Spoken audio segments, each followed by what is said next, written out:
তাপসী রান্নাঘরে সকলকে স্বাগত। শুরু করছি নতুন একটা দিনের নতুন একটা ভিডিও।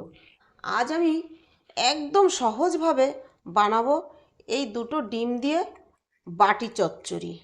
রুটি, পরোটা, কচুরি বা ভাত সব কিছুর সঙ্গেই একদম জমে যাবে অতি সহজে। অল্প মশলা, অল্প কষ্ট, সময়ের খাটনিও লাগবে না বেশি। দেখুন আমি কিভাবে বানিয়ে নিচ্ছি। আমি এখানে দুটো ডিম ফাটিয়ে নিলাম, দিয়ে দিচ্ছি এখানে আমি সামান্য নুন। ডিমটাকে আমি ভুজিয়া করে নেব। ডিম তো অনেক রকমভাবেই রান্না করে খেয়েছেন, আমিও করি, কিন্তু এইভাবে যে এত সহজেই একদম বাটি চচ্চড়িটা যে এত টেস্টি হয় আমি করে খেয়েছি বলে আপনাদের কাছে বলছি। ডিমটা আমি নুন দিয়ে ভালো করে ফেটিয়ে নিলাম। দেখুন এবার আমি কিভাবে রান্নাটা করি।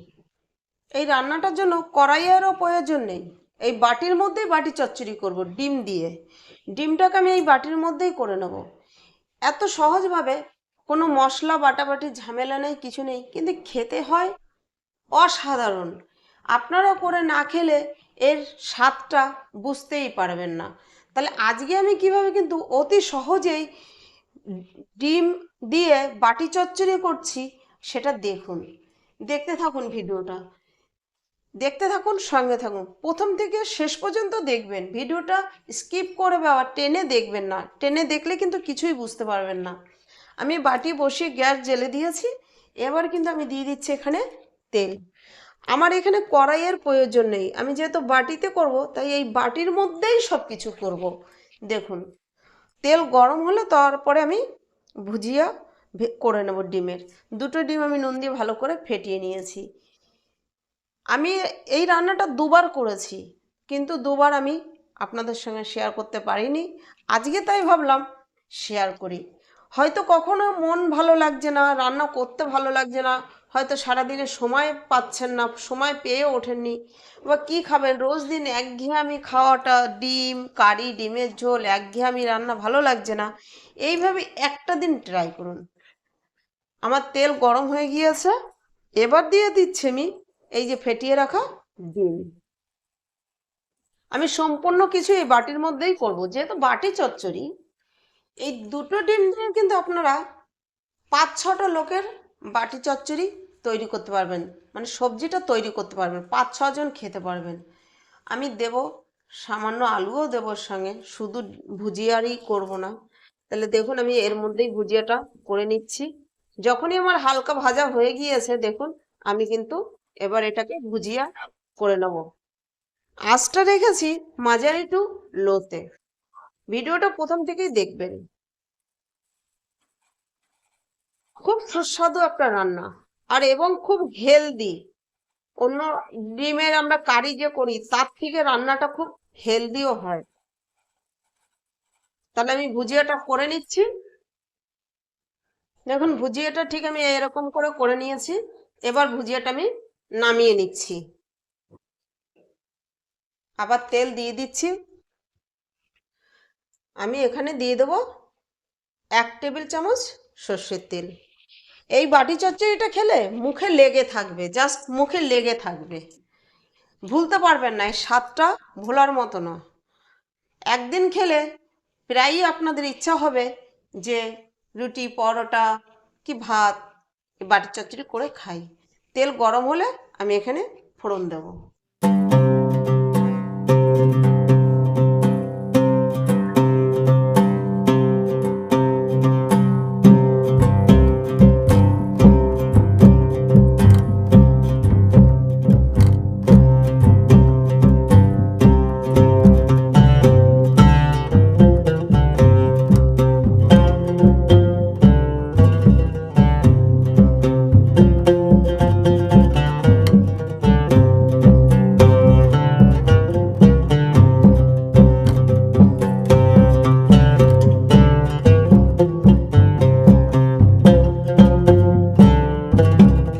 পেঁয়াজ দিয়ে 5 থেকে 10 মিনিট, 5 থেকে 10 সেকেন্ডের মতো আমি নেড়ে নিয়েছি। এবার দিয়ে দেবো আমি কেটে রাখা আলু। দেখুন আলুগুলো আমি কিন্তু এরকম ছোট ছোট ডুমু করে কেটে নিয়েছি। এবার এই আলুগুলো দিয়ে আমি ভালো করে ভেজে নেব একটু লাল লাল করে। আলু আমি দিয়ে 2 থেকে 3 মিনিট একটু ভেজে নিয়েছি। এবার দিয়ে দেবো আমি পরিমাণ মতো নুন। নুন দিয়ে আমি দিয়ে দিচ্ছি ছোট সাইজের একটা টমেটো, এরকম সরু সরু করে কেটে রেখেছি সে টমেটো কুচি। এটা দিয়ে 1 থেকে 2 মিনিট আমি একটু টমেটোটা গলে আসা পর্যন্ত একটু কষে নেব। আমি টমেটো দিয়ে 1 থেকে 2 মিনিট কষে নিয়েছি। এবার আমি দিয়ে দিচ্ছি 3 থেকে 4টে চেরা কাঁচা লঙ্কা, আর দিয়ে দিচ্ছি 5 থেকে 6টা রসুন, গ্রেট করে রেখেছি, গ্রেট করা রসুন। আর এখানে হাফ ইঞ্চির মতো আদা আমি গ্রেট করে নিয়েছি, গ্রেট করা আদা। এগুলো দিয়ে আমি 1 মিনিট কষে নেব, এর কাঁচা গন্ধ চলে যাওয়া পর্যন্ত। আদা রসুন দিয়ে আমি 1 মিনিট কষে নিয়েছি। এবার দিয়ে দিচ্ছি 4 চামচের 1 চামচ জিরে গুঁড়ো, আর দিচ্ছি 4 চামচের 1 চামচ শুকনো লঙ্কার গুঁড়ো, যেটা ঝাল। আপনারা ঝালটা আপনাদের প্রয়োজন মতন ব্যবহার করবেন।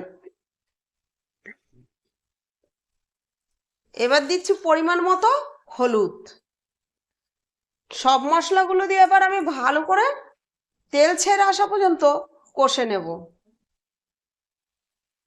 সমস্ত মশলা দিয়ে আমার কষা হয়ে গেছে, দেখুন তেল ছেড়ে এসছে আর খুব সুন্দর একটা সেন্ট বেরিয়ে এসছে। এবার দিয়ে দেবো আমি ডিম যে ভুজিয়া করে রেখেছিলাম, ডিমের ভুজিয়া। এটা দিয়ে আমি সামান্য একটু জল দিয়ে 1 মিনিট এই মশলার সঙ্গে ভালো করে কষে নেব। দেখুন সামান্য একটু জল দিয়ে আমি ভালো করে কষে নিয়েছি। এরকম বাটি চচ্চড়ি যদি সঙ্গে থাকে আর কোনো কিছুরই প্রয়োজন হবে না, এক বাটি চচ্চড়িতেই খাওয়া কমপ্লিট হয়ে যাবে। সবাই আরও বলবে যে আর কিছু লাগবে না, এতেই আমাদের হয়ে যাবে। এবার আমি দিয়ে দেবো পরিমাণ মতো জল। যেহেতু আলু দিয়েছি, আলুটা তো একটু গলতে জল লাগবে, তবে খুব বেশি জল দেওয়া যাবে না, যেহেতু এটা চচ্চড়ি হবে।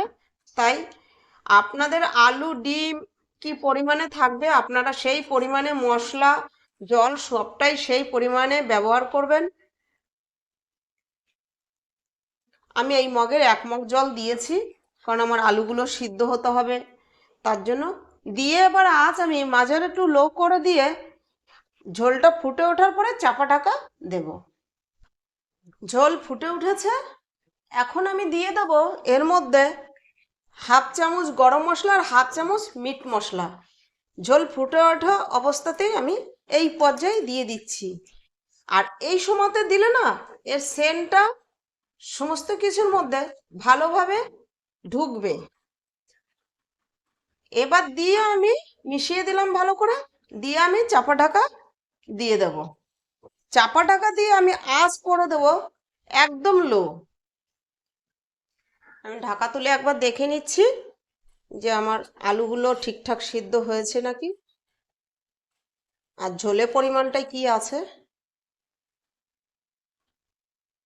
দেখুন আমার আলু কিন্তু সিদ্ধ হয়ে গেছে, ঝোলও গাঢ় হয়ে গেছে। তবে চচ্চড়ি তো আরও গাঢ় হয়ে যাবে। তবে যে কোনো চচ্চড়িতে রান্নার শেষের দিকে একটু কাঁচা তেল দিয়ে একটু ফুটিয়ে তারপরে ঢাকা দিয়ে রাখলে দেখবেন তার সেন্টটা বা টেস্টটা একটু পাল্টে যায় যে কোনো চচ্চড়ি জিনিসে। তা আমি 1/2 চামচের মতো সর্ষের তেল কাঁচা ছড়িয়ে দিয়েছি। দিয়ে কিন্তু আমি আরেকটু ফুটিয়ে নেব। উপর থেকে যখন তেলটা ছেড়ে আসবে তখন আমি এটা নামাবো। দেখুন আমি আরেকটু ফুটিয়ে নেব।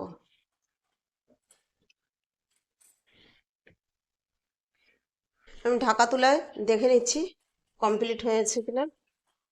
দেখুন আমার বাটি চচ্চড়ি কমপ্লিট, উপর থেকে তেল ছেড়ে দিয়েছে। ডিমের ভুজিয়া দিয়ে অতি সহজেই কিন্তু দেখুন বাটি চচ্চড়ি আমি করে নিয়েছি। বাটির মধ্যেই পুরো রান্নাটা কিন্তু আমি কমপ্লিট করেছি। তাহলে আমার ভিডিওটা যদি ভালো লাগে লাইক কমেন্ট সাবস্ক্রাইব করবেন, সাবস্ক্রাইব করে পাশে থাকা বেল আইকনটি প্রেস করে অন করে রাখবেন। যখনই আমি এরকম নতুন নতুন ভিডিও আপলোড করব পৌঁছে যাবে সবার আগে আপনাদের কাছে।